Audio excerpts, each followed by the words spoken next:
L-appell huwa li tinżamm il-kalma f'dan il-mument delikat għal pajjiżna. Dan kien il-messaġġ ewlieni li għadda l-Ministru għall-Edukazzjoni u x-Xogħol Evarist Bartolo fil-programm Stat ta' Fatt li ddiskuta l-aħħar żviluppi f'pajjiżna. Saħaq li fil-waqt li wieħed għandu kull dritt li jipprotesta, dan għandu jsir bil-kalma u mingħajr ma jweġġa' jew jinsulenta lil xi ħadd. Il-Ministru Bartolo nnota wkoll li hawn min qed juża din is-sitwazzjoni delikata biex isaħħan in-nies u jħawwad kif jaqbillu biex jilħaq xi skop partiġjan. Wieħed jappella ħafna l-kalma għaliex hawn min għandu interess li iħawwad ħafna l-affarijiet u jixel in-nar. Jiena naħseb kemm jista' jkun għandna nitfgħu l-ilma.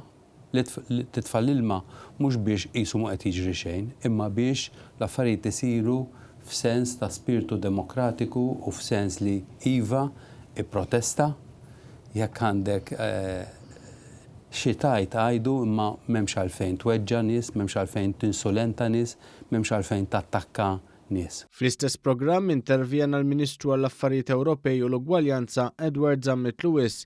Fil-waqt li ngħaqad mal-Ministru Bartolo f'appell ta' kalma u serenità huwa saħaq li ebda membru parlamentari ma jixraqlu li jpoġġi ħajtu fil-periklu biex jidħol u joħroġ mill-Parlament.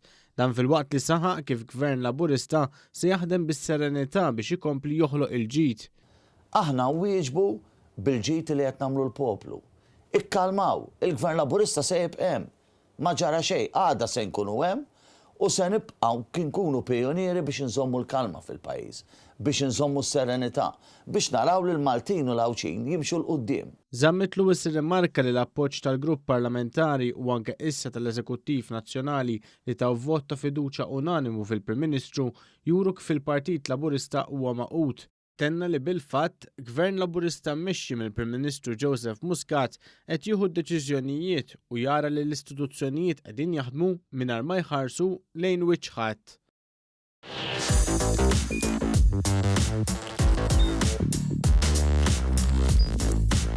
Idħol fuq one.com.mt u hemmhekk tista' tara l-programmi kollha li jxandru fuq One permezz ta' One Play.